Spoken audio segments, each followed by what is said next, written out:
할렐루야. 10월 17일 팔로워즈 워십에 오신 여러분 축복하고 환영합니다. 이 시간 기도하며 예배를 시작했으면 좋겠는데요. 우리들의 한 주간의 삶을 돌아보고 또 지금 이 순간 예배할 때 무엇을 예배할지 모르고 무엇을 기도할지 모르고 혹시 그런 분들이 계시다면 하나님께 구하며 기도하며 나아갔으면 좋겠습니다. 하나님, 내가 무엇을 붙잡아야 합니까? 하나님, 내가 무엇을 기도해야 합니까? 성령 하나님 이 시간 알려주시고 성령 하나님 이 시간 우리와 함께하여 주셔서 예배 가운데 하나님 만날 수 있도록 인도하여 주시옵소서. 우리 하나님을 기대하시면서요 같이 예배를 시작했으면 좋겠습니다. 기도하시며 나아갔으면 좋겠습니다. 기도하시겠습니다. 사랑이 많으신 하나님, 예배하기 위해 모였습니다. 하나님, 우리들의 삶을 돌아봅니다. 여전히 부족하고 여전히 연약하지만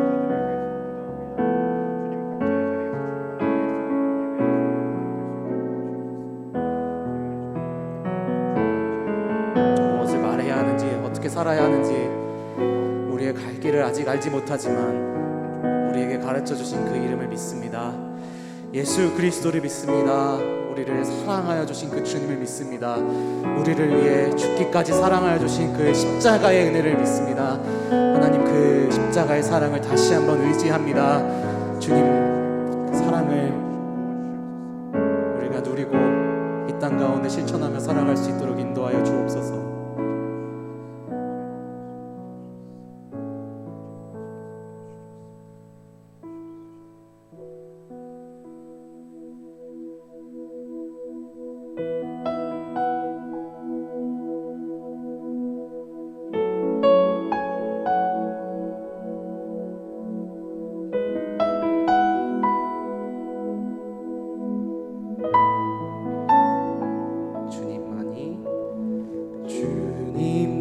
주님만이 나를 아시네. 내 모든 삶 주가 만지시네.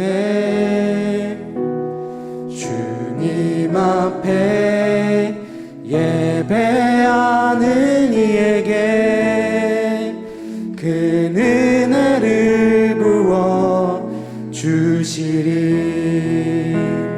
주님만이 온 땅의 소망, 내 삶 속에 유일한 자랑이라.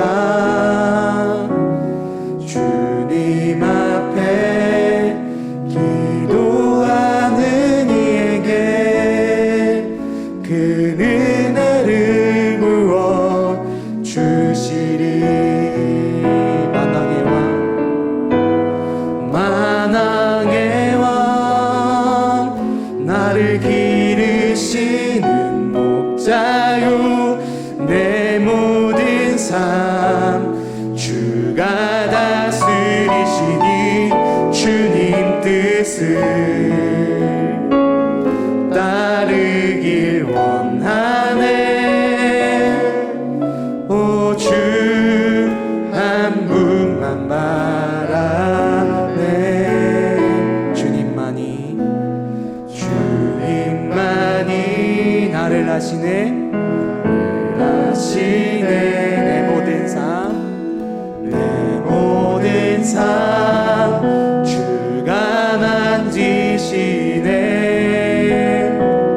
주님 앞에 예배하는 이에게 그 은혜를 부어 주시리. 주님만이 온 땅의 소망, 내 삶 속에 유일한 자랑이라. 주님 앞에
우리와 함께 하시는 주님을 믿습니다. 그 주님께 우리가 의지하며 나아갈 수 있도록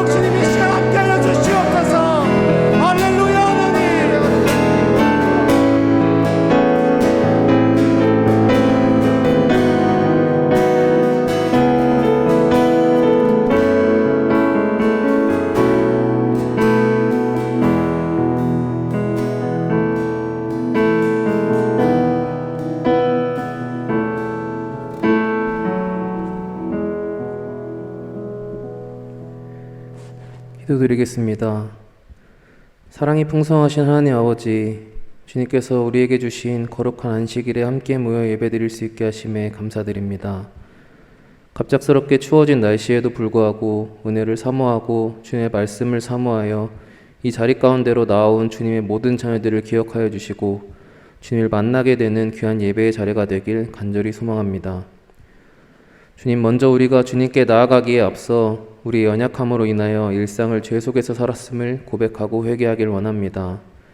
지난주 주신 말씀처럼 우리가 세상과 구별된 사람으로서 용기를 가지며 살아가게 해달라고 고백한 것들을 잊고 세상에서 쫓고 따르는 것들을 똑같이 쫓고 따르며 살았음을 고백합니다. 우리가 연약한 사람으로 죄 가운데 살지만 죄사함을 얻고 주님께 나아오고 구원받음은 예수 십자가 보혈의 피로 인함임을 매일매일 기억하게 하셔서 늘 감사하며 주 안에서 성장해 나가는 우리가 되어지길 원합니다. 나보다 나를 더 잘 아셔서 나의 필요를 채워주시는 주님, 혼탁한 시대를 보내는 우리 청년들에게 제자학교라는 귀한 시간을 허락하여 주심에 감사드립니다.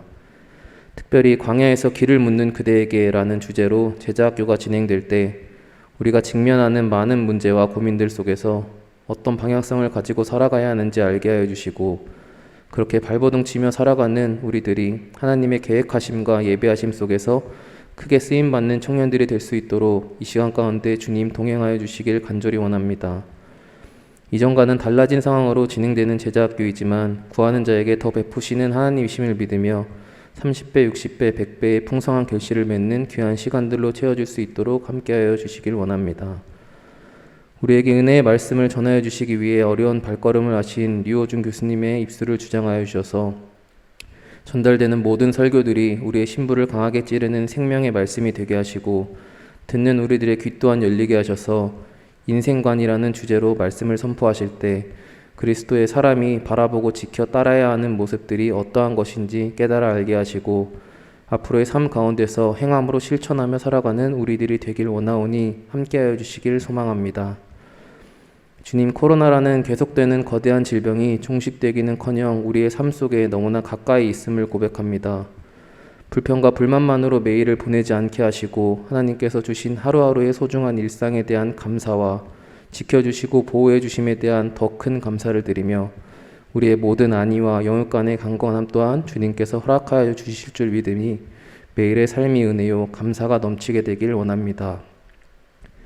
우리의 모든 찬양과 기도가 온전히 주님께 드려지길 원하오며 오늘의 예배가 하나님께서 찾으시고 기뻐 받으시는 예배가 되길 간절히 바랍니다. 이 시간 함께하여 주실 줄 믿으며 이 모든 기도 지금도 우리 가운데 살아 역사하시는 예수님의 이름으로 기도드립니다. 아멘.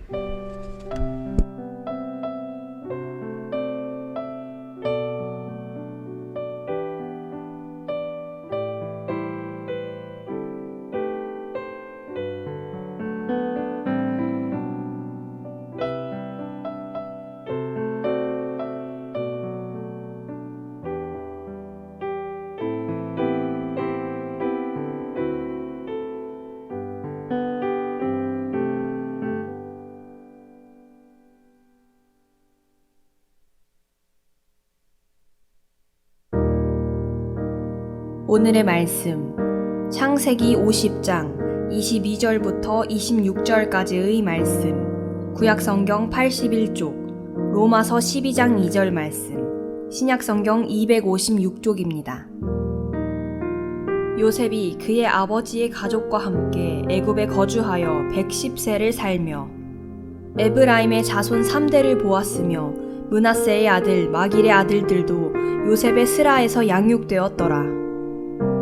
요셉이 그의 형제들에게 이르되 나는 죽을 것이나 하나님이 당신들을 돌보시고 당신들을 이 땅에서 인도하여 내사 아브라함과 이삭과 야곱에게 맹세하신 땅에 이르게 하시리라 하고 요셉이 또 이스라엘 자손에게 맹세시켜 이르기를 하나님이 반드시 당신들을 돌보시리니 당신들은 여기서 내 해골을 메고 올라가겠다 하라 하였더라. 요셉이 110세에 죽음에 그들이 그의 몸에 향 재료를 넣고 애굽에서 입건하였더라. 너희는 이 세대를 본받지 말고 오직 마음을 새롭게 함으로 변화를 받아 하나님의 선하시고 기뻐하시고 온전하신 뜻이 무엇인지 분별하도록 하라. 아멘. 네, 이렇게 제자학교에 와주신 여러분들을 축복합니다. 네, 오늘 여러분께 또 은혜로운 말씀을 전해주실 분은요, 네, 백석대학교 또 신학대학 원장님이셨고, 또 백석대학교에서 또 신학대학 우리 학우들을 가르치실 때 또 개척을 하셔서 또 목회도 같이 하셨던 너무나도 존경스러운 류호준 교수님을 소개하겠습니다. 우리 교수님 단에 오르실 때 우리 축복송 함께 부르시겠습니다.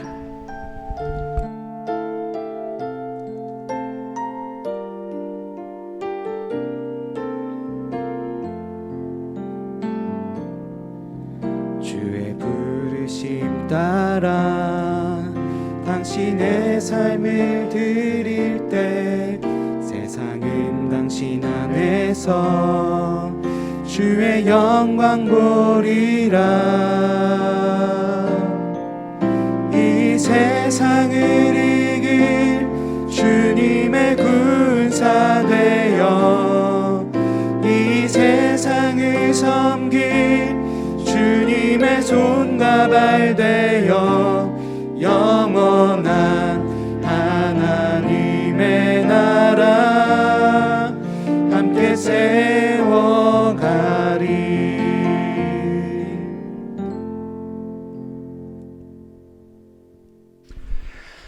여러분 만나서 반갑습니다.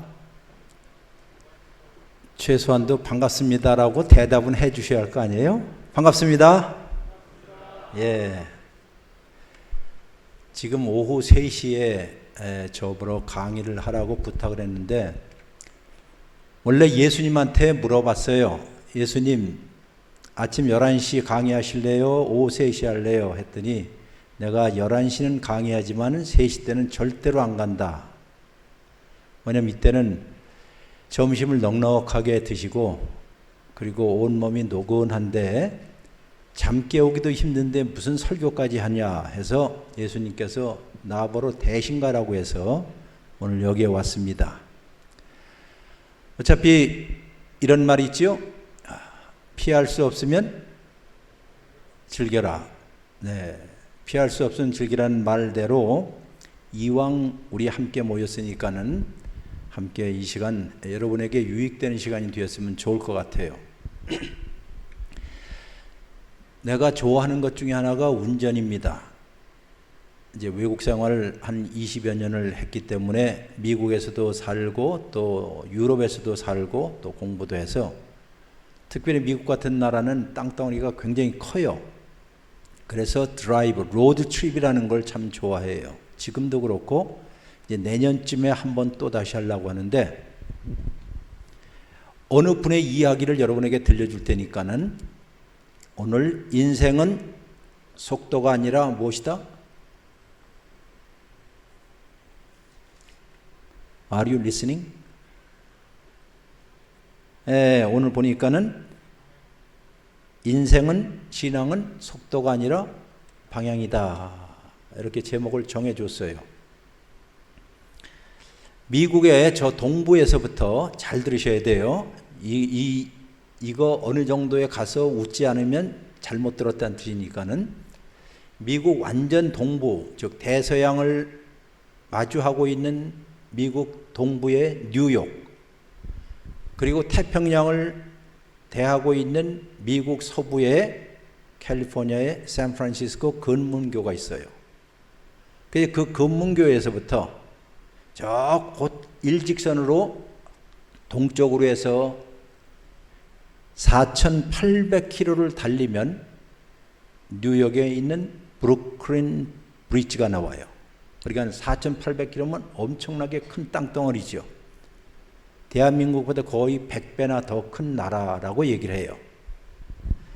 그런데 저 동부에 프린스턴이라고 하는 뉴저지에 있는 완전 동부에 프린스턴 신학교에서 공부를 하고 있었던 얼이라는 친구가 있었습니다. 얼. 그런데 이제 이 미국은 뭐 크리스마스 시즌이나 혹은 또 추수감사절 때면 다 가족으로 들어가거든요. 그래 학교가 이제 학교가 쉬어요. 그래서 완전 동부에 있었던 얼이라는 이 친구가 자기의 친구 4명과 함께, 자기를 포함해서 4명과 함께 차로 저 완전 서부 시애틀까지 운전해서 크리스마스 브레이크, 크리스마스 쉬는 때 가기로 합니다. 근데 운전을 할 때 4사람이기 때문에 쉬지 않고 달리는 거예요. 3사람이 잠자고 1사람이 달리고 또 어느 정도 가다가 또 1사람 바꿔치기 하고 이렇게 해서 저 동부에서부터 서부 시애틀까지 4,800km를 달리게 되었습니다. 자, 이제 그동안 공부하느라고 힘들었는데 집에 가면 이제 엄마가 해주는 밥도 있을 것이고 그리웠던 친구들도 다시 만난다는 생각 때문에 4명이 동부에서 자동차를 탔습니다. 그리고 80번 도로를 탔습니다. 그러니까 이 고속도로예요. 동서로 달리는 고속도로를 쭉 타고 가다가 한참 달리는데 엄청나게 빠른 속도로 달리는 거예요. 왜냐하면 빨리 가야 되니까. 그리고 나머지 3사람은 24시간 달리니까 교대로에서 잠자는 거예요. 그래서 이제 2번째 턴이 되고 3번째 사람이 운전을 해서 한밤중에 달리다가 자동차 게이지를 보니까는 가스가 아웃 오브 가스, 즉 휘발유가 다 떨어진 거예요. 그럼 휘발유가 떨어지면 어떻게 해요? 고속도로에서 나와서 가스 스테이션에 가서 가득 채워야 할 거 아니에요. 다 빨리 한밤중에 딱 나왔습니다. 그리고 가스 스테이션에서 풀로 가득 채웠어요. 그 다음에 이제 다른 사람 바꿔야 할 거 아니에요? 바꿔야 할 순서가 얼이라는 이 친구였어요. 그래서 뒤에서 쿨쿨 자고 있는데, 야, 얼, 빨리 일어나, 빨리 일어나. 이제 네가 운전할 차량이야. 해서 이제 얼이 운전대를 잡았습니다. 자, 운전대를 잡은 다음에 고속도로로 올라갔습니다. 그리고 질주를 하겠어요. 빨리 집에 가야 되니까는. 마일리지로 한 80마일 이상 달리는 거예요. 80마일은 한 120km 이상. 예? 계속 달리고 있는데, 저 앞쪽에서 훤하게 동이 터오는 거예요. 그래갖고 너무나 좋으니까는 이 얼이 뒤에 잠자던 친구들한테, 야, 일어나봐. 지금 말이야, 지금 동이 터오고 있어. 얼마나 아름다운 찬란한 여명이야. 막 깼어요. 그러니까 이 3 친구들이 깜짝 놀라서 일어났어. 봤더니 태양이 떠오르는 그 아침의 여명이 너무너무 아름다운 거예요. 와, 그랬어요. 근데 여기 한 사람도 안 웃네. 이럴 줄 알았어. 여보세요. 태양은 동에서 떠요? 서쪽에서 떠요? 그거 다 알죠? 동쪽에서 뜨잖아요. 그러니까 지금 이 사람들이 밤중에 자동차를 운전을 바꾼 다음에 이 얼이 올라탄 게 어느 방향으로 가는 거예요? 동쪽으로 가기 시작한 거예요. 동쪽으로 엄청나게 빠르게 왔던 길로 다시 가는 거예요. 그러니까 동쪽에 해가 뜨는 거 아니에요. 이 이야기를 얼이라는 그 사람이 나중에 목사님 된 후에 이렇게 많은 청년들 앞에서 자기 이야기를 할 때 거기는 청년들은 100% 다 깔깔대고 웃었어요. 근데 은혜 광성교회에 있는 분들은 한 사람도 웃는 거 없어요. 자, 무슨 이야기죠? 이제 분명해졌죠? 속도가 중요한 게 아니라 무엇이다? 방향이 중요하다는 뜻이에요. 그런 좋은 예예요. 얼마나 빨리 가느냐가 아니라 여러분들 사실상 빨리 가봐야 죽으러 밖에 더 빨리 가는 거 없잖아요. 빨리 가는 것이 아니라 어느 방향으로 가는 것이냐, 방향에 관한 문제는. 그리고 그 방향을 잡은 다음에 거기까지 가는 과정들, 이걸 갖다 여정이라고 그러죠. 여정, journey라고 그러잖아요. 한 번은 어느 분이 미국을 구경시켜달라고 해서 미국의 어느 대학들을 구경시켜달라고 해서 내가 같이 간 적이 있었습니다. 자, 그래서 이제 샌프란시스코 비행기에서 내렸어요. 그리고 소위 샌프란시스코에서 내려서 1번 도로를 타면 태평양을 바라보고 쭉 LA까지 내려가는 길이에요. 기가 막힌 길이에요. 환상적인 길이에요. 그런데 이 사람이 내 옆에 탔는데 우리가 가야 할 목적지는 그때 LA였어요. 로스앤젤레스. 거기에 모 대학교였어요. 그런데 이 사람은 차에 타자마자 조금 보다가 잠자기 시작한 거예요. 왜냐하면 이 사람의 입장에서는 내가 가야 할 곳은 LA, 로스앤젤레스였고 지금 가는 과정은 그렇게 중요하다고 생각지는 않았어요. 굉장히 어리석은 방식이죠. 왜냐하면 인생이라는 것은 이런 말이 있어요. Life is not destination. 인생은 목적지가 아니라 Life is journey. 인생은 여정이야 하는 것. 즉 거기까지 가는 과정 가운데 좌우를 둘러보고 태양이 뜨는 것서부터 태양이 지는 것서부터 태평양에 파도가 치는 것서부터 새소리서부터 온갖 아름다운 자연을 보고 가는 것, 이것이 바로 여행이거든요. 여정이거든요. 얼마나 빨리 가느냐, 얼마나 목적지에 가 있느냐, 이게 중요한 게 아니라 우리는 지금서부터 걸어가거나 달려가거나 하는 요 과정 하나가 때로는 앞으로 펼쳐지는 전경도 멋있지만은 운전을 많이 하기 때문에 외국에서 앞으로 펼쳐지는 전망도 멋있지만은 간혹가다 백미러라는 게 있어요. 자동차. 그렇지? 리어 미러라 하는데 그 리어 미러로 뒤로 바라다 봤던 걸어왔던 달려왔던 그것을 바라보는 광경도 기가 막히게 멋있어요. 지금 무슨 이야기를 하는지 이제 분명해졌습니다. 인생은 신앙은 여정과 같고 목적지를 얼마나 빨리 가느냐가 중요한 게 아니라 그 과정까지 제대로 방향을 잡아서 인생 자체를 즐기고 또 향유하고 누리면서 가는 것, 그리고 홀로 가는 것이 아니라 무엇이에요? 길벗과 같이 가는 것, 친구와 같이 가는 것, 길동무와 같이 가는 것, 이런 것들을 젊어서부터 우리가 배워야 한다 그 뜻이에요. 그래서 이제 우정도 쌓이고 신뢰할 만한 친구도 생기고 어려울 때 자기의 마음 이야기를 할 수 있는 사람도 생기고, 요새는 많은 사람들이 사람 인간관계를 철저하게 이기주의적인, 나에게 이익이 될까 이익이 되지 않을까 이런 관계에서 맺어요. 참 불행한 사회예요. 나는 우리 젊은 그리스도인들이 제발 그렇게 살지 않기를 바란다는 것이에요. Life is beautiful이라는 말 있죠. 인생은 정말 아름다워요. 왜냐? 하나님께서 여러분과 저에게 펼쳐주신 이 세상은 사실상 아름다운 세상이에요. 그래서 우리 신학적으로 이것을 Good Creation이라고 불러요. 창세기 1장과 2장에 있는 것을 보면 하나님이 창조하신 온 세상은 하나님이 보실 때에도 너무너무 좋았더라. 혹시 성경을 읽어보신 분은 아시겠지만 창세기 1장 우리가 책을 사면 3페이지까지는 잘 읽잖아요. 4페이지에서부터는 잘 안 읽잖아요. 그러면 3페이지까지 읽었던 창세기 1장을 보면 창세기 1장에 반복되어 나오는 단어 하나가 있습니다. 무슨 단어일까요? 누구든지 대답해 보세요. 무슨 단어가 반복해서 나와요? 소위 키워드라고 그러지. 여러분 책을 읽을 때나 뭐 할 때 무슨 단어죠? 다 같이 한번 따라서 해보세요. 좋다. 자, 좋은 말 할 때 한번 따라서 하세요. 자, 좋다. 좋음. 네.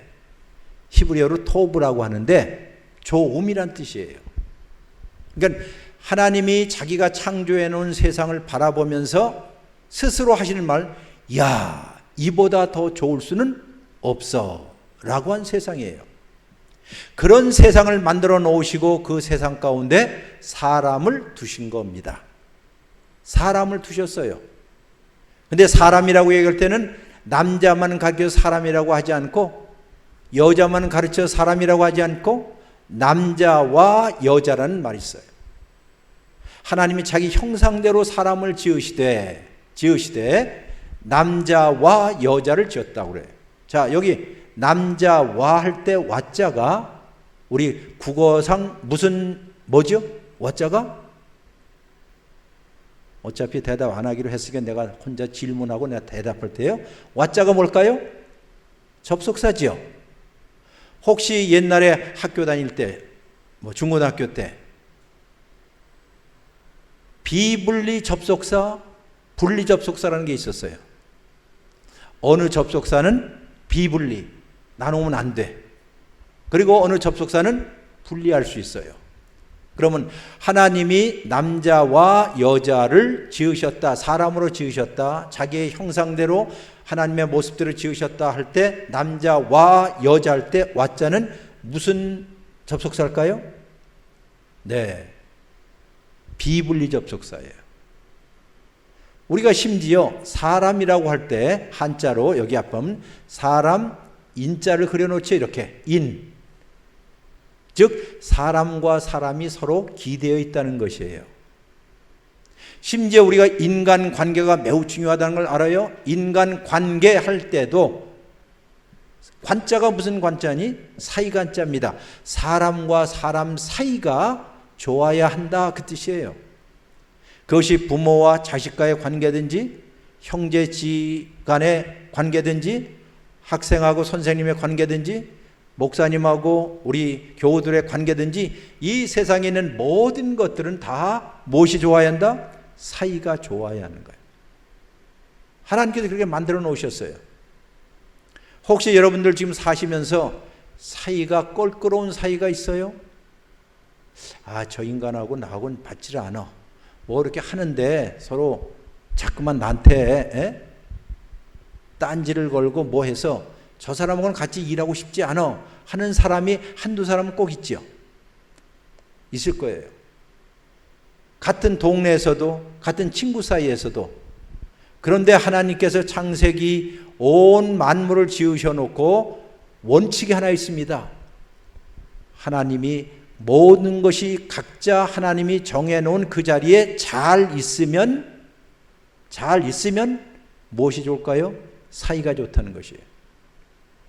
오늘날 현대에 있어서 음식을 얘기하면서 웰빙이란 말만 있어요. 웰빙, 웰빙 푸드, 웰빙 하는데 웰빙이란 뜻이 무엇일까요? 말 그대로 하면 웰은 잘이란 뜻이에요. 잘. 빙은 존재지요. 그러니까 잘 있음이 바로 웰빙이에요. 어디에 있을까요? 원래 하나님이 정해놓은 각자의 자리에 잘 있으면 그러면 그 옆하고 사이가 좋은 거예요.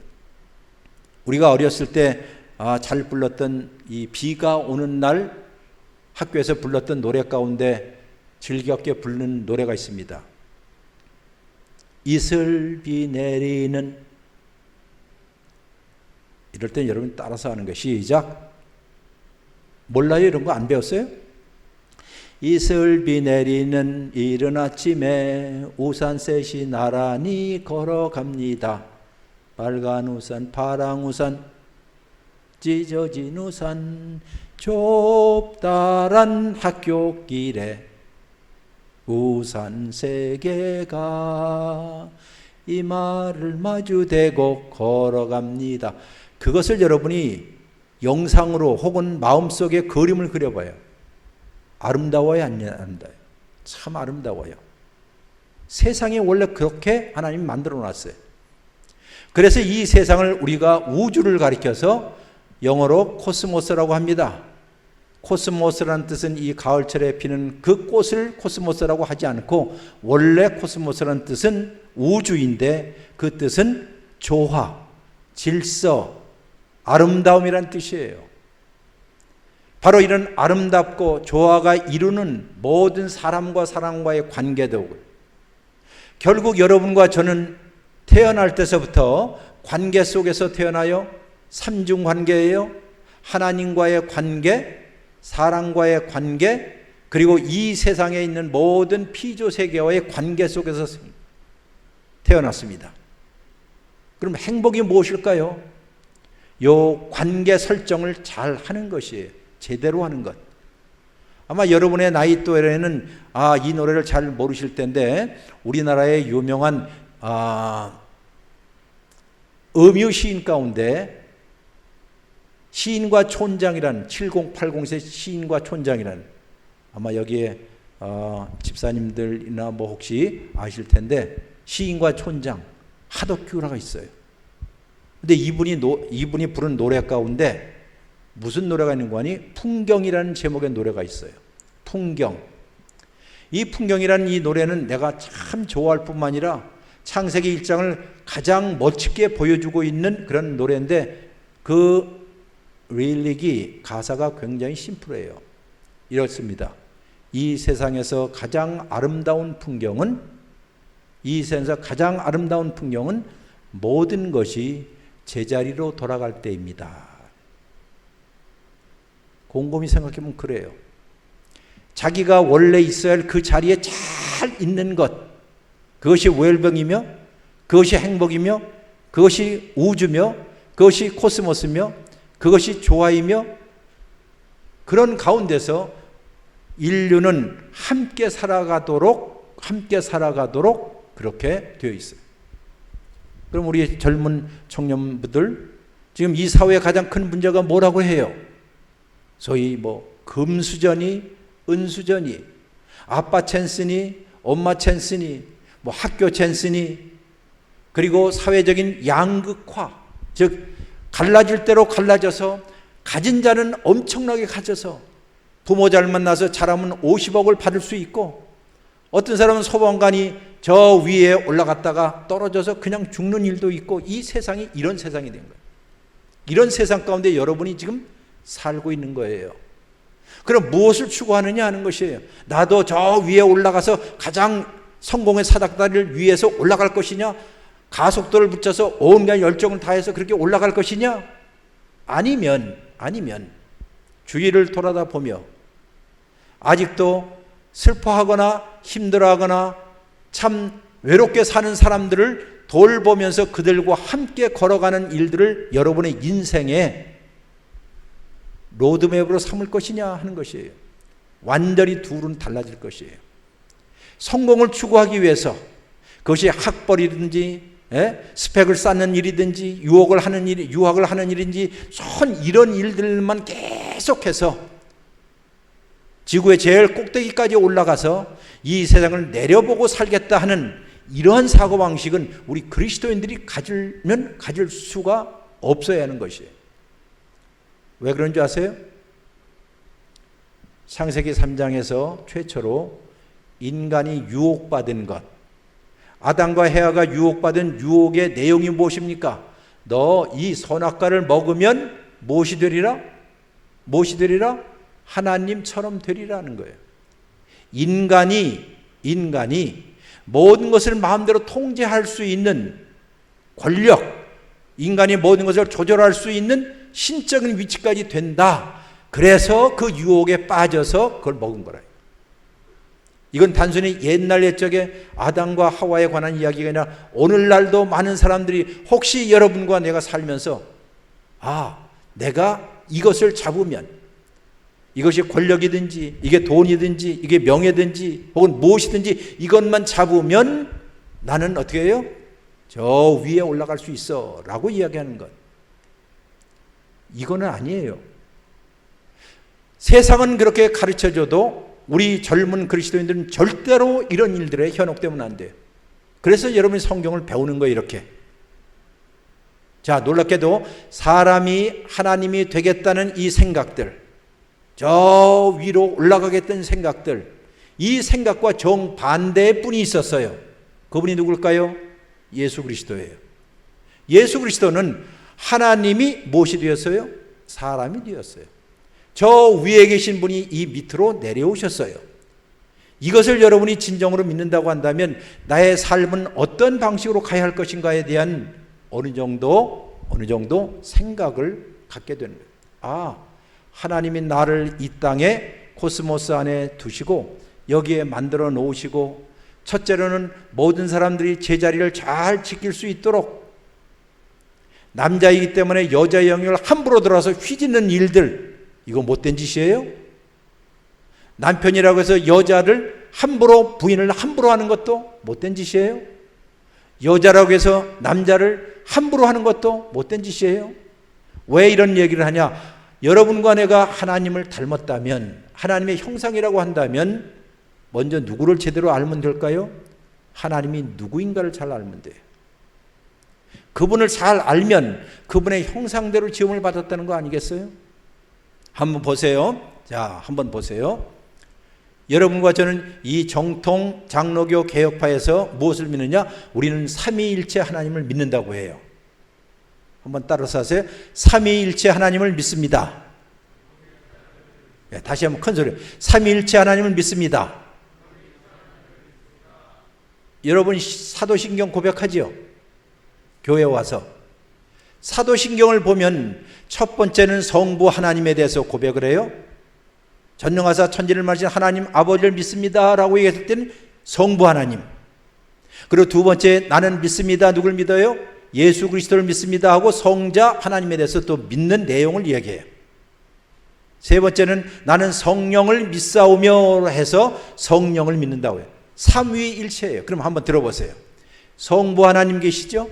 성자 하나님 계시죠? 성령 하나님 계시죠? 계시잖아요. 그럼 몇 분 계셔요? 몇 분 계셔요? 내가 질문한 질문에만 답하시면 돼요. 여기 성부 하나님 계셔요? 성자 하나님 계셔요? 성령 하나님 계셔요? 모두 몇 분 계시죠?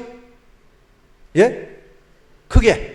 그러면 안 들리니까는 이렇게 하든가 이렇게 하든가. 자, 성부 하나님, 성자 하나님, 성령 하나님 몇 분 계시죠? 예? 여기는 계산 잘 하시네. 한 분, 두 분, 세 분이에요.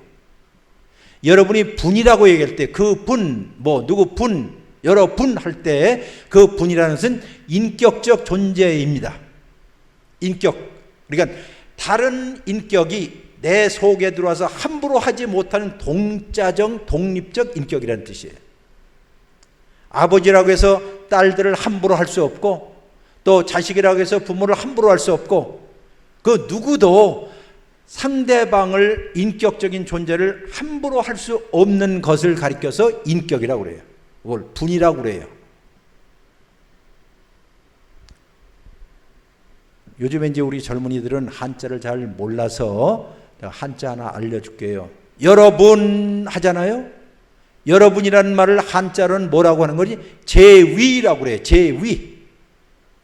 여러 제자, 사람 위자입니다. 그러니까 여러분 할 때 제위 여러분 이런 말을 해요. 지금 이야기하는 것은 성부 하나님, 성자 하나님, 성령 하나님 모두 세 분이지요. 그런데 이 분은 동일한 같은 신성을 공유하고 있기 때문에 우리가 한 분 하나님이라고도 하는 거예요. 이게 삼위일체예요. 그러면 성부 하나님이 성자 하나님한테 아들이라고 해서 너 이거 해. 야, 저 이 세상이 죄로 물들어서 너 죄를 용서하고 죄를 사하기 위해서는 네가 좀 희생해야 돼. 너 땅에 내려가서 죽어. 이렇게 이야기했나요? 강요하지 않았다는 거예요. 다시 말해서 성부 하나님, 성자 하나님, 성령 하나님이 자발적으로 서로의 마음들을 아시고 서로를 사랑하시고 서로 속에 들어가지만, 서로 안으로 들어가지만 함부로 그를 휘집지는 않는다는 의미에서 삼위일체라는 말이에요. 이 일체라고 할 때 체자도요, 철학적으로 본체 체자예요. 몸이 아니라 본체. 그 신성에 있어서는 동일한 분이란 뜻이에요. 이런 분, 그 하나님이 무엇이 되었어요? 사람이 되었다는 거예요. 이 세상 역사를 보면 사람은 무엇이 되려고 해요? 신이 되려고 하는 것이에요. 바벨탑을 쓰는 이유도 그거예요. 바벨탑을 왜 쌓았습니까? 내가 저 높은 탑이 되어서 우리의 이름을 한번 내보자 하는 것이에요.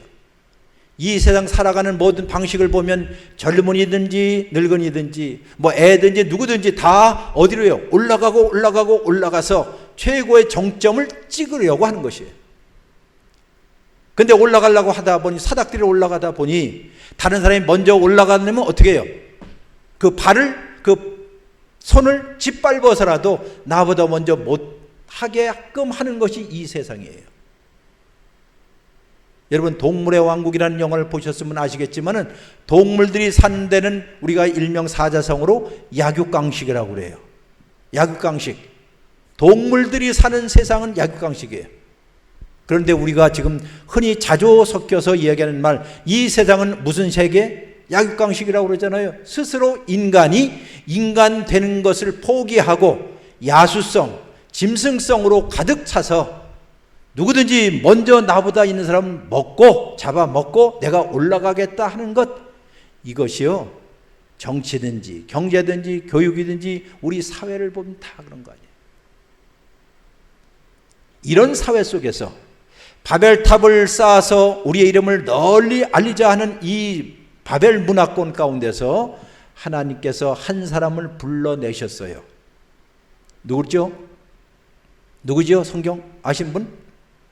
바벨 문화 가운데서 메소포타미아에 살고 있었던,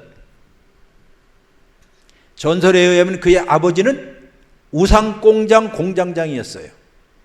고대에 있어서 사람들은 부적이라든가 혹은 우상들을 만들어서 팔았거든요.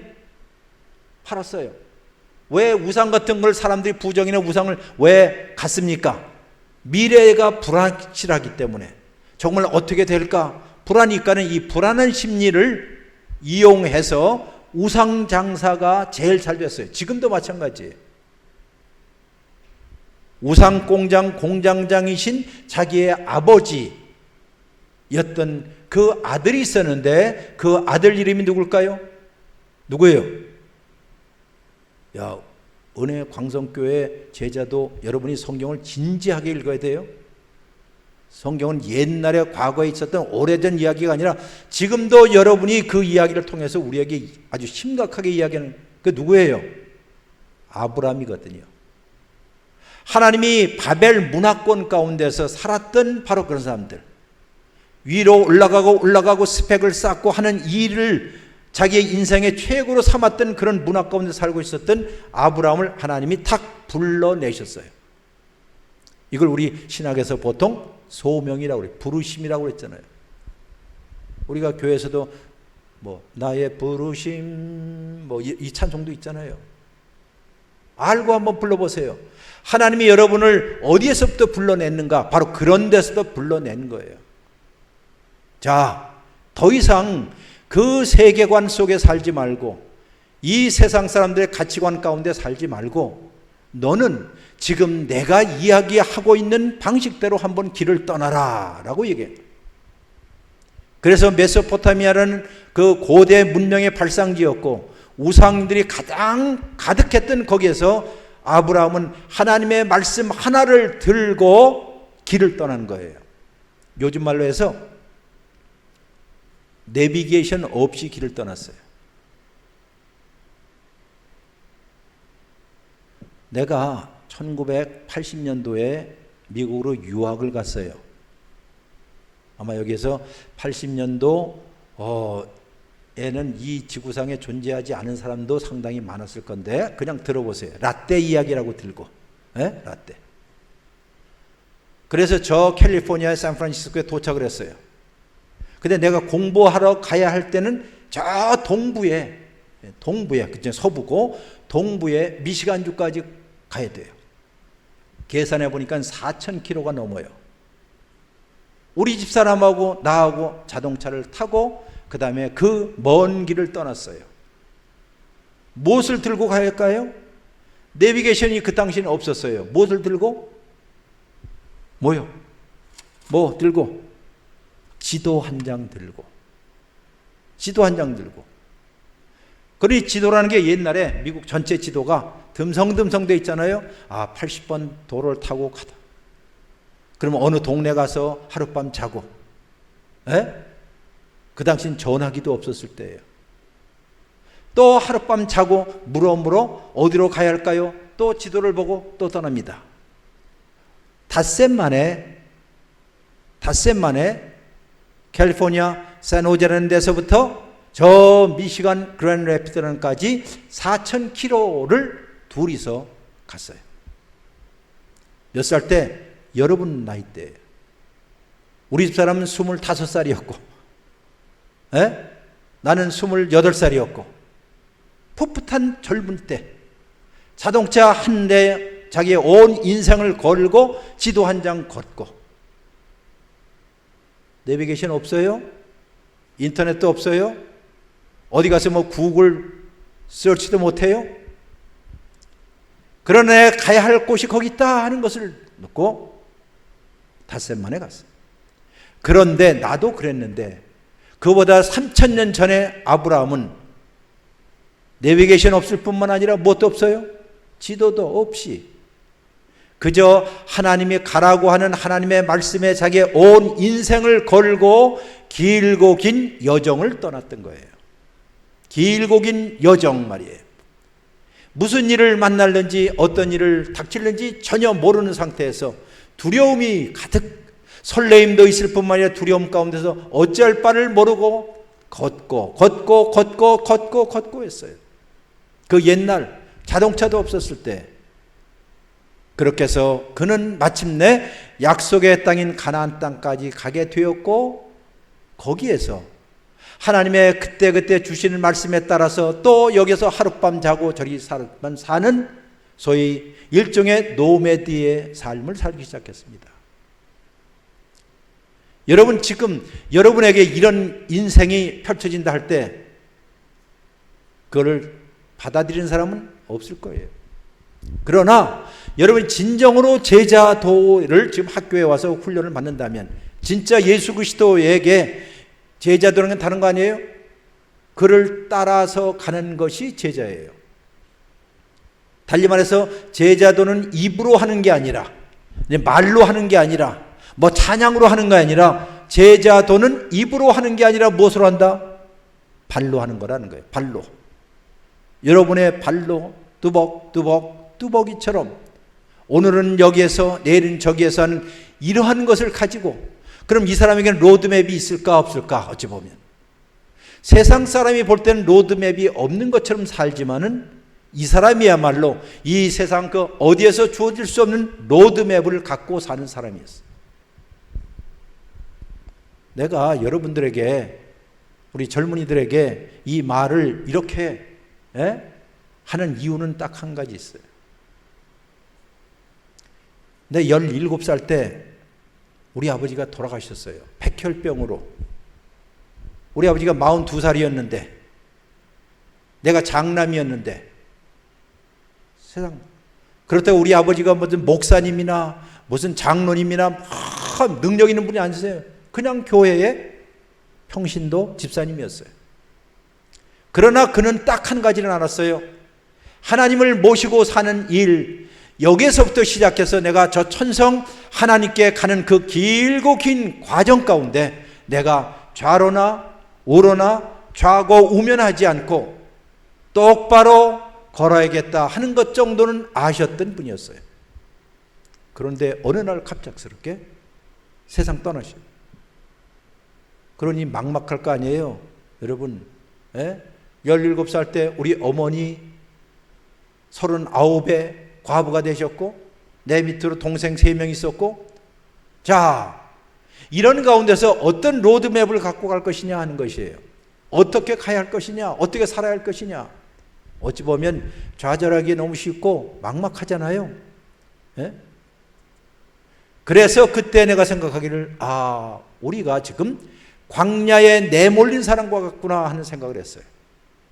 성경을 읽어보면 성경에 자주 나오는 것 중에 뭐예요? 이스라엘 백성들이 애굽에서 구원을 받았지만은 약속의 땅에 들어가기 전에 어디에서 살았어요? 광야에서 몇 년 동안? 40년 살았거든. 광야에서 40년 살았어요.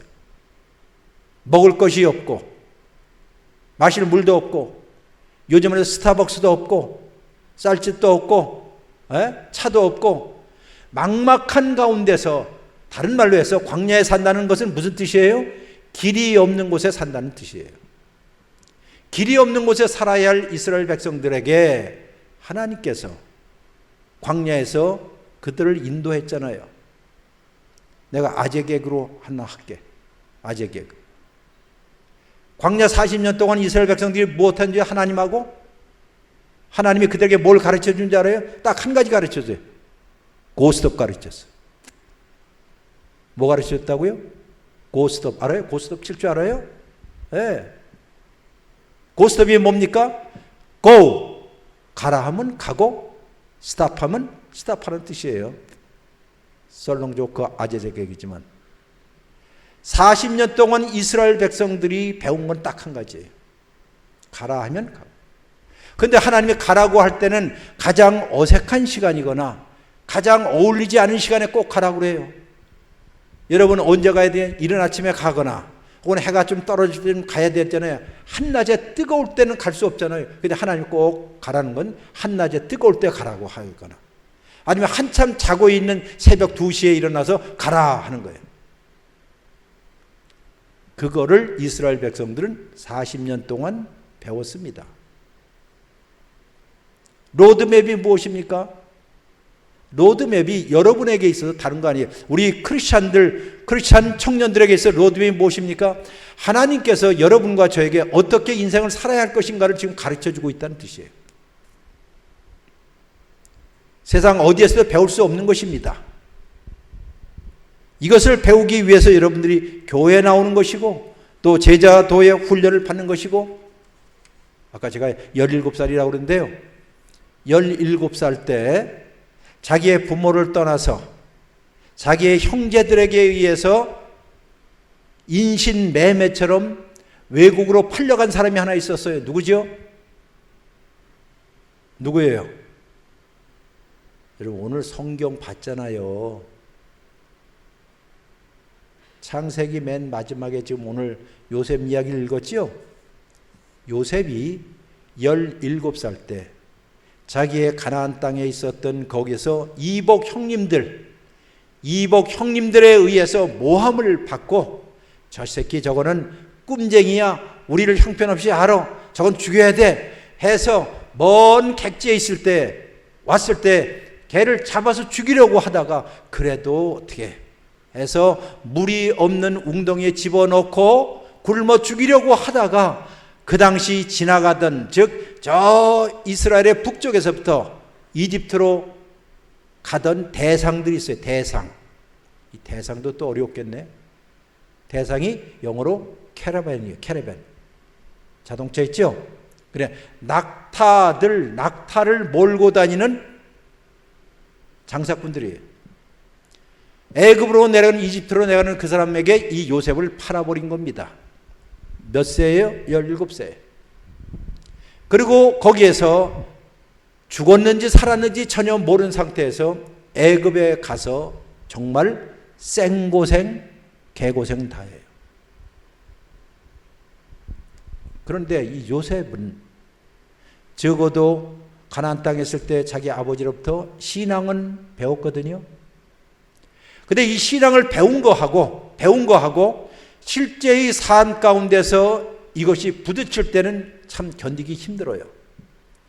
아마 여러분도 교회에서 뭐 목사님을 통해서 뭐 성경 공부를 통해서 뭐 제자를 통해서 온갖 다 배우긴 하잖아요. 심각하게 배우지를 않기 때문에.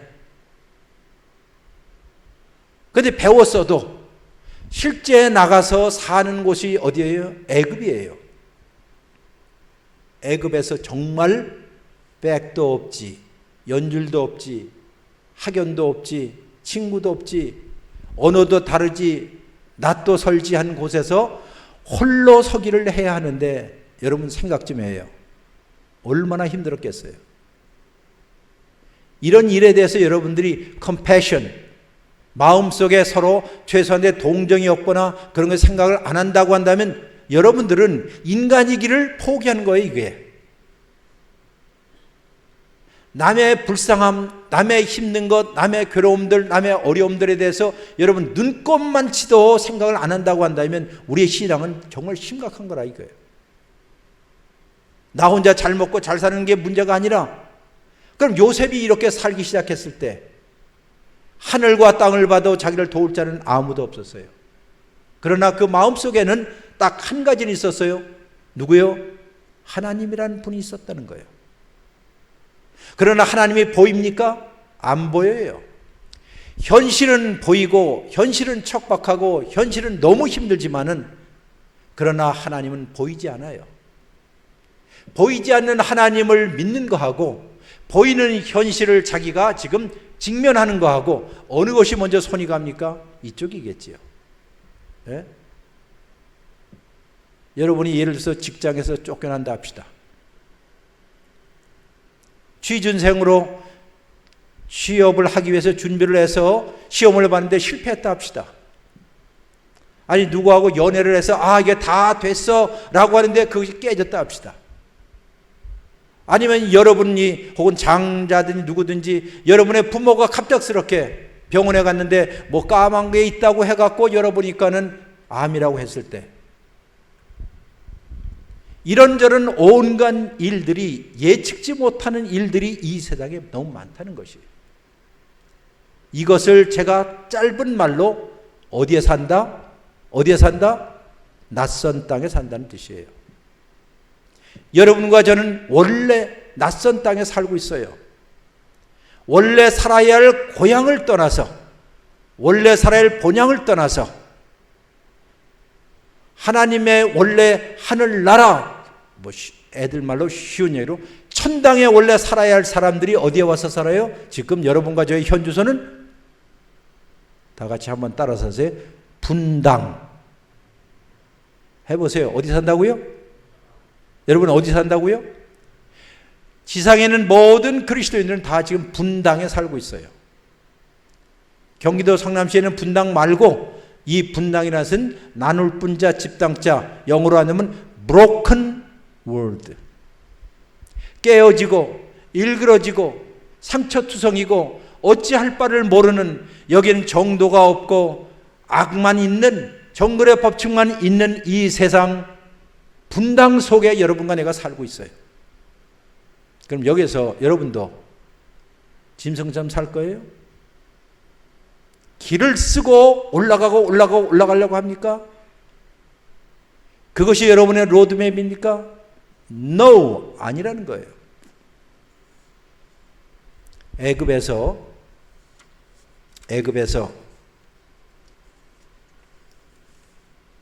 오늘 창세기 50장 읽었죠? 한번 여러분 50장을 한번 다시 봅니다. 50장은 창세기 맨 마지막 장이에요. 22절로부터 26절까지가 하나의 단락입니다. 22절은 이렇게 시작해요. 요셉이 그의 아버지의 가족과 함께 애굽에 거주하여 110세를 살았다 이렇게 나와요. 그리고 맨 마지막 26절에는 요셉이 110세에 죽었더라 이렇게 나와요. 그러면 22절과 26절 보면 마치 뭐과 같아요? 수미 쌍관법이라는 걸 학교에서 배웠죠? 그래요 안 그래요? 처음과 끝이 똑같잖아요. 110세를 살고 110세에 죽었더라 이렇게 나와요. 누가? 요셉이 어디에서? 애굽에서. 그리고 그 26절의 맨 마지막을 보면 그가 죽어 그의 몸에 향 재료를 넣고 애굽에 입관하였더라 하는 말로 끝납니다. 여러분 여기에 창세기의 맨 마지막 단어가 어느 단어일까요? 예? 맨 마지막 단어가 어느 단어예요? 여러분 텍스트를 보면 입관으로 되어 있잖아요. 그렇죠? 관으로 끝나잖아요. 근데 이제 히브리어로 보면, 내가 히브리어를 가르치는 학자니까는 히브리어로 보면 맨 마지막 단어는 관이 아니라 그 앞에 있는 애굽이에요. 바 미츠라임이라고 해서 한마디로 애굽 타향에서 낯선 땅에서 결국 죽게 돼요. 자, 110세를 살고 110세에 죽었다 하면 살고 죽는 거 아니겠어요? 그렇잖아요. 살고 죽는 거 아니에요. 생명으로 시작된 인생이 맨 마지막에 관으로 죽는 것이 우리 모든 사람의 이야기예요. 여러분과 저의 이야기라는 것이에요. 젊었을 때는 항상 생명으로 가득한 이야기를 하는 것 같지만 어느 날, 어느 해, 사람은 결국 죽는구나 하는 걸 알아요. 생명으로 시작해서 죽음으로, 성경이 여러분과 저에게 가르치는 것은 모든 사람은 생명으로 시작하지만 반드시 무엇으로 끝난다? 죽음으로 끝난다는 거예요. 다 죽어요. 우리가 라틴어 하나는 다 알 것이 라틴어 가운데 우리 젊은이들 가운데 흔히 쓰는 말 가운데 메멘토 모리라는 말 들어보셨죠? 다 같이 시작. 메멘토 모리. 그 뜻은 죽는다는 사실을 꼭 기억하십시오라는 말이에요. 예? 유명한 라틴어 우리 경구가 됐어요. 죽는다는 사실을 꼭 기억하십시오. 그런데 요셉이 보세요. 요셉이 17살 때에 가나안에서 팔려가서 애굽으로 와서 이집트로 와서 이집트에서 몇 년을 살았을까요? 하는 것이에요. 산수해 보세요. 몇 년이죠? 셈이 빠를 텐데 애굽에서 몇 년 살아요? 애굽에서 110세 죽었다고 했잖아요. 그러면 저 가나안 땅에서는 17살 때 떠나왔다고 했잖아요. 그럼 가나안 땅에서는 17년을 살았고 이집트에서는 몇 년 살아요? 110 빼기 17하면 93년을 살지요. 자, 게다가 애굽에서 그는 올라가서 소위 국무총리까지 올라간 사람이에요. 그리고 그 땅에서 소위 결혼까지 했습니다. 애굽 여인과 결혼했어요. 자식을 둘을 낳습니다. 그리고 그의 의관, 즉 모자서부터 의복을 보면 100% 이집트 사람입니까? 히브리 사람입니까? 100% 애굽 사람이죠. 이집트나 애굽이나 똑같아요. 100% 애굽 사람이에요. 머리에서부터 발끝까지 100% 애굽 사람입니다. 왜 이런 말을 내가 할까? 여러분과 저는 이 세상 낯선 곳에 살 때 저 예수 믿지 않거나 다른 신을 섬기거나 세상적인 가치관에 의해서 살아가는 사람들하고 볼 때 다를 바가 있어요? 겉으로 볼 때 다를 바가 있어요? 없어요? 똑같지요. 새 때 같이 밥 먹고 놀기도 하고 커피도 마시고 공부도 하고 다 똑같아요. 다시 말해서 애굽에 있었던 요셉의 입장에서는 머리에서부터 발끝까지 100%가 다 애굽 사람이라는 거예요. 애굽 사람으로 살다가 애굽 사람으로 죽었더라 하는 말이 창세기의 맨 마지막 말 가운데 있습니다. 그런데 여기에서 우리가 귀담아 들어야 할 것이 있어요. 그 가운데예요. 22절로부터 26절 그 사이를 보시면 24절을 보시겠습니다. 여러분 성경 보시고 24절과 25절 봅니다. 요셉이 그의 형제들에게 이르되 나는 뭐예요? 죽을 것이나 하나님이 당신들을 돌보시고 당신들을 이 땅에서 인도하여 내사 아브라함과 이삭과 야곱에 맹세하신 약속의 땅에 반드시 가게 할 것입니다. 이렇게 유언을 해요. 유언을 몇 번 하냐? 2번 해요. 25절에서도 또 말해요. 요셉이 또 이스라엘 자손에게 맹세시켜 이르기를 하나님이 반드시 당신들을 돌보시리니 당신들은 여기서 내 해골을 메고 올라가겠다. 다시 말하면 고향으로 갈 것이다 하는 이야기를 2번 유언으로 남깁니다. 요셉이 자 여기에 신앙적으로 굉장히 중요한 메시지를 여러분과 저에게 들려줄 요셉이 뭐라고 했는 거니? 나는 여기서 죽습니다. 그러나 하나님은 당신들을 24절에 당신들을 못한다? 한번 들어보세요. 24절이나 25절이나 히브리어로 똑같은 말이 나와요. 자, 귀가 얼마나 예민한지 한번 들어보세요. 아노키 못 벨로힘 입콧 파콧 에트켐. 다시 이야기합니다. 아노키 무트, 나는 죽습니다. 그 다음 벨로힘 파코드 입코드 에트겜, 파코드 입코드 에트겜. 비스름한 사운드가 나오지요. 뭐예요? 파코드 입코드. 여기 히브리어에 동일한 단어를 2번이나 썼어요. 우리 문법을 아는 사람은 하나는 절대형 부정사로 파코드를 썼고 그 다음에 정동사로 입코드를 썼는데 무슨 뜻이냐? 파카드라는 동사를 2번 썼다는 거예요. 근데 그 뜻은 무엇이냐? 방문하다, 찾아오다는 뜻이에요. 주어는 그 앞에 있는 하나님이에요. 그러면 이 스토리는 이런 것이에요. 나는 비록 여기에서 죽으나, 나는 이 낯선 곳에서 죽지만은, 그러나 하나님은 반드시 못하신다? 찾아오실 것입니다. 여러분은 이거 심각하게 안 듣겠지만은 24절에 하나님이 당신들을 돌보시고 라고 번역되어 있고 25절에는 하나님이 반드시 당신들을 돌보시고 라고 되어 있죠. 하나는 반드시가 있고 하나는 반드시가 없잖아요. 그래 안 그래? 그렇죠? 그렇잖아요. 그런데 내가 이래봬도 여러분이 갖고 있는 개역 개정판 성경 감수위원이었어요. 근데 성경이 크니까는 내가 할당해서 감수한 부분은 저쪽 예언서라든가 선지서라든가 뭐 지혜서라든가 혹은 시편 이쪽이었고 어느 교수님은 이 앞부분이었어요.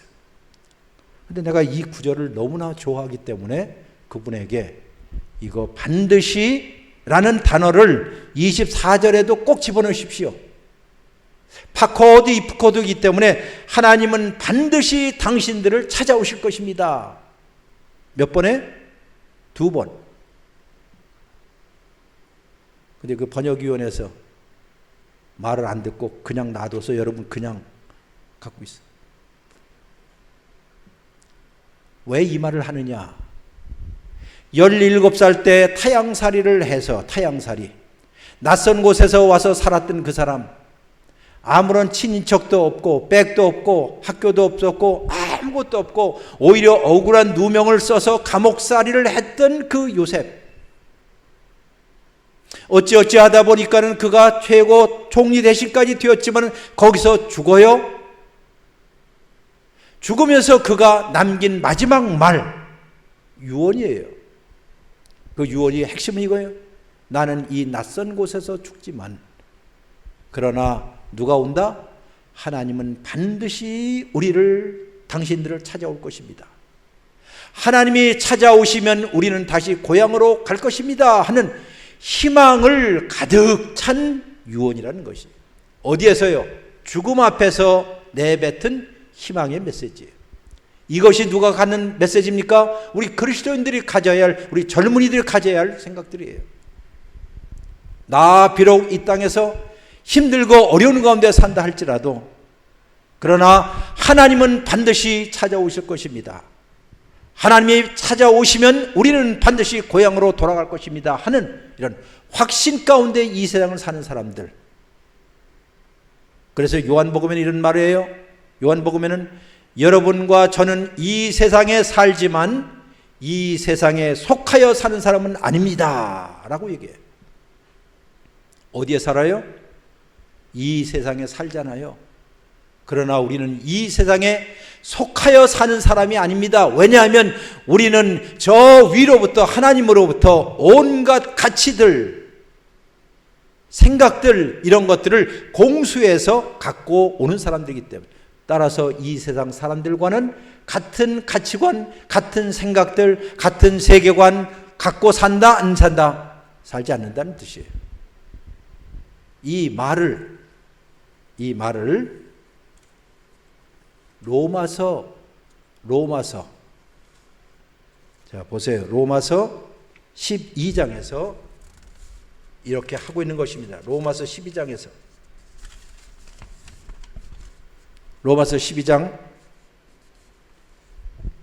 1절과 2절을 보면 형제 자매들이여 내가 하나님의 모든 자비하심으로 너희를 권합니다. 너희 몸을 하나님이 기뻐하신 거룩한 산 제물로 드리십시오. 이것이야말로 너희가 드려야 할 영적인 예배입니다. 여러분, 몸을 하나님 앞에 드리라고 했잖아요.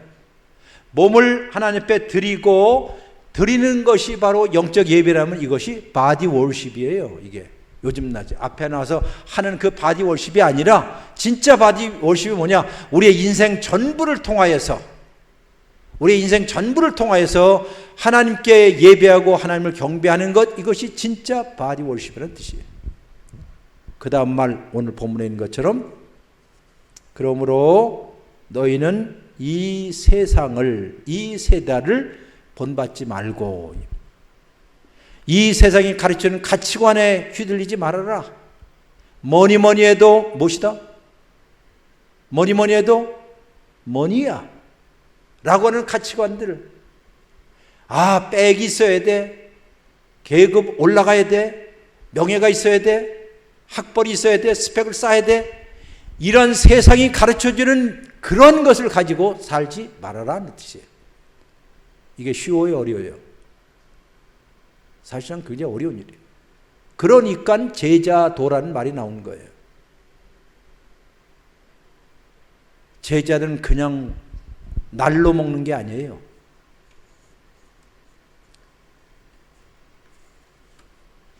그 세계적인 악마와 같은 아돌프 히틀러, 그 히틀러가 유대인 600만 명을 다 살해하고 죽였을 그때, 그리고 독일에 있는 모든 교회들이 아돌프 히틀러에게 박수를 치면서 잘합니다 라고 얘기했을 때, 젊은 20대 말 30대 초에 이르는 젊은이 누구요? 본 회퍼가 일어나서 쓴 책이 무슨 책이에요? 나카 폴게, 독일말로 나를 따르라 하는 예수 그리스도의 제자가 되는 것이 무엇인지에 대해 얘기를 하는 거예요. 그가 비록 나치의 형무소에서 사형을 당해서 이상을 마쳤지만은, 그러나 그가 걸어갔던 그 길, 지금도 오고 가는 수많은 사람들이 진짜 예수를 따르는 일이 무엇인가를 아는 거예요. 우리의 젊은이들이 이런 생각하지 않고 낯선 땅에 살았던 이 요셉이 그랬던 것처럼, 비록 외적으로는 다 애굽 사람 살았지만은 그러나 그 중심, 그 심장 한복판에는 아니야, 내 비록 이 땅에 살지만은 누가 온다? 하나님은 반드시 오실 거야, 하나님의 세계는 반드시 이루어질 거야 하는 희망을 품고 자기의 자녀들에게, 자기의 후손들에게, 자기의 동족들에게 이야기했던 사실들을 여러분 왜 기억 못하느냐 이거예요. 그래서 사도 바울이 이야기합니다. 너희는 이 세대를 본받지 마세요. 본받지 마세요. 여기 본이라는 말이 우리 여자분들, 여청년들 혹시 고등학교, 중고등학교 때 수혜 시간이라는 게 있었어요? 요새는 없었구나. 옛날에는 여학교에 가면 다 수혜라는 게 있었어요. 그럼 수혜를 하려면 무엇이 있어야 돼요? 본이 있어야 돼요. 본. 선생님이 본을 주고 그 다음에 수혜로 그 본대로 하는 거예요. 그 본이에요.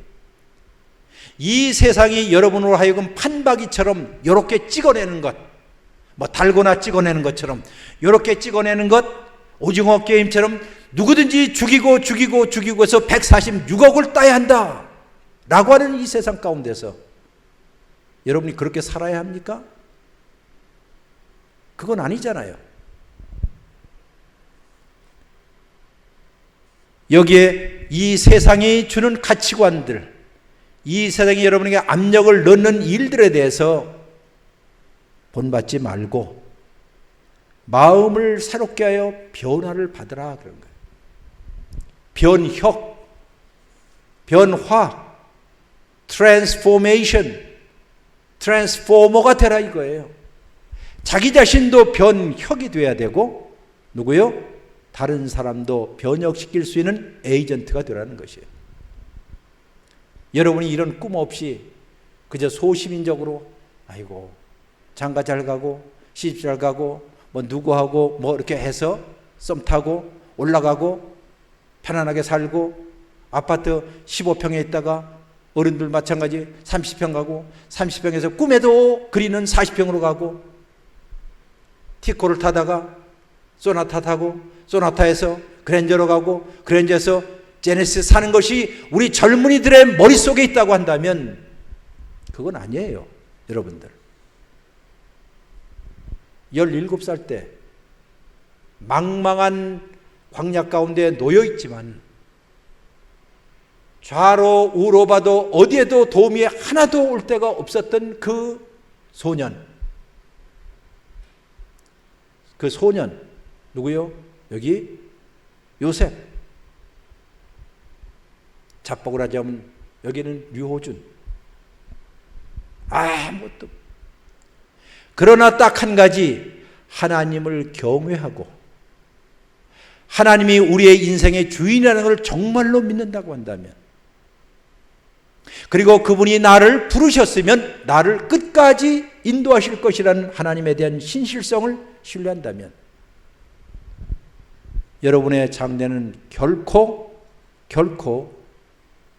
암울하지는 않을 것이에요. 여기에 있는 우리 젊은이들, 제자도에 입학하신 여러분들, 광야에서 길을 찾는다고요? 그 길은 하나님만이 여러분에게 주실 거예요. 보이진 않지만, 그러나 그분을 신뢰하고 그분이 가르쳐 주는 그 정도를 걷기로 하고 똑바로 걷되 누군가가 여러분의 뒷모습을 보면서 야, 정말 우아하게 걷는구나 라는 이야기를 20년 후에 30년 후에 여러분의 친구들이 여러분을 위하여서 그런 말을 한다면 여러분 인생 정말 잘 사는 거예요. 이제 출발점이 있다면 이 출발점에서 마음을 새롭게 하여 잘 걸어가시기를 주의 이름으로 축원합니다. 기도합시다. 자비로우신 주님 감사합니다. 이 짧은 시간에 우리가 말씀을 통하여서 낯선 땅에서 신앙하는 것이 무엇인지를, 속도가 중요한 것이 아니라 방향이 얼마나 중요한지를, 그리고 그분에 이끌려서 사는 삶이 얼마나 행복한 삶인 것을 다시 한번 가슴속 깊이 새기게 하여 주옵소서. 예수님의 이름으로 기도했습니다.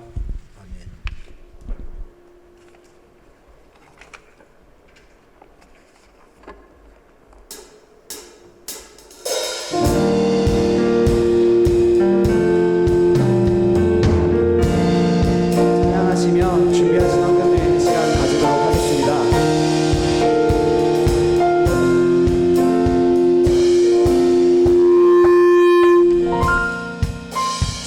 뜻대로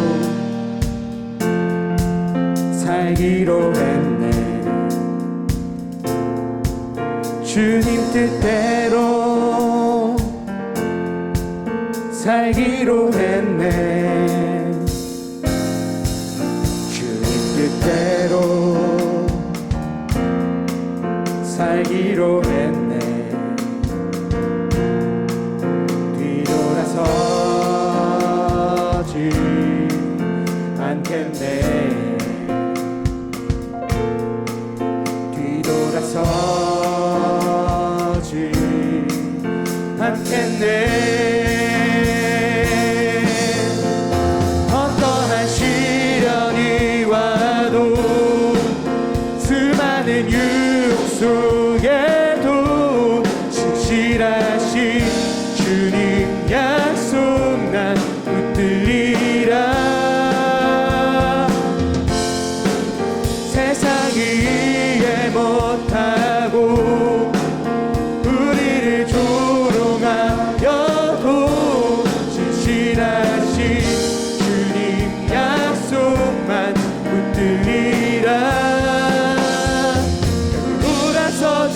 하늘이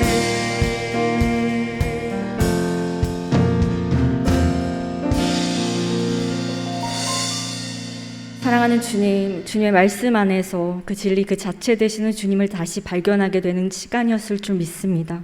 진리 그 자체 되시는 주님을 통해서 새 삶의 인생이 우리에게 부어지게 하여 주시옵소서. 그래서 절망의 상황 속에서도 희망을 노래할 수 있는 믿음을 허락하여 주시옵소서. 이 시간 하나님이 주신 모든 것이 주님의 것임을 고백하며 감사의 마음으로 예물을 드립니다. 코로나로 인해서 고통의 시간 가운데서도 앞으로의 우리의 길을 인도하실 하나님께 감사를 잊지 않는 저희가 되게 하여 주시옵소서. 어떠한 상황 속에서도 주님 한 분만으로 기뻐하는 그런 축복의 인생이 되게 하여 주시옵소서. 예수님 이름으로 기도드립니다. 아멘. 저희 광고하시겠습니다. 네. 어린이 제자학교가 2021년도 하반기 지금 제자학교 진행 중입니다. 10월 31일 주일까지 매주 주일 오후 12시 10분부터 오후 1시 10분입니다. 유년부, 초등부, 소년부 어린이 대상으로 진행되니까요. 유튜브 그리고 줌으로 강의로 진행하고 있습니다. 주변에 또 우리 어린이들에게 많이 권면해 주시기 바랍니다. 청년부 연합제자학교가 은혜 중에 진행되고 있습니다. 저희가 지금 매주 주일 청년부 예배 시간에 진행하고 있고요. 11월 21일까지 지키고 있습니다. 10월 31일은 추수감사주일 예배로 지킵니다. 부모교육 세미나 안내입니다. 2021년도 하반기 부모교육 세미나를 진행합니다.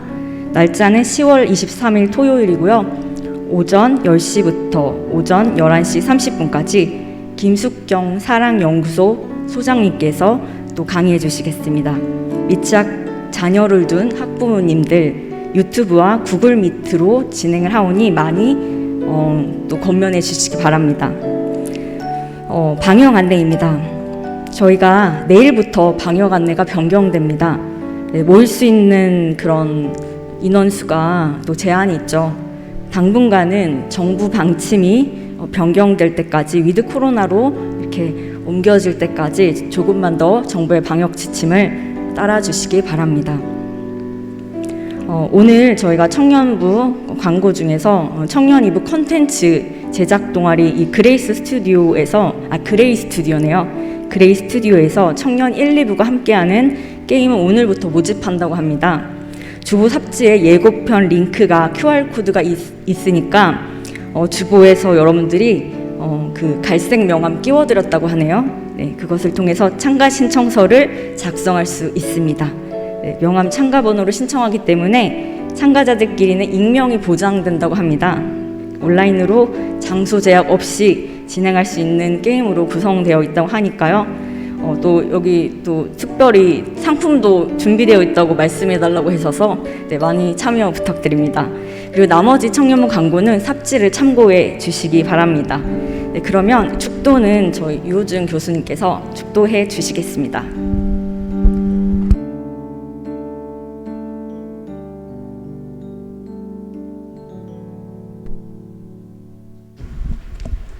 같이 기도합니다. 하나님은 여러분에게 복을 주시고 여러분을 지키십니다.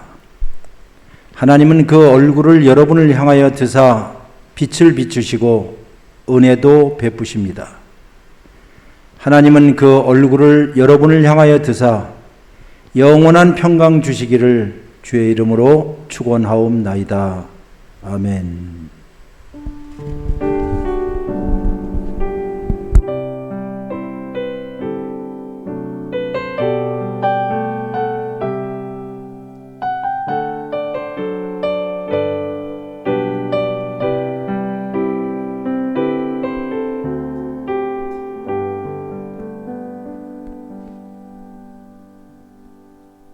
자리에 일어나서 마지막으로 파송 찬양하고 세상 가운데 낯선 땅에서 살아갔으면 하나님의 은혜로 살아갔으면 좋겠습니다.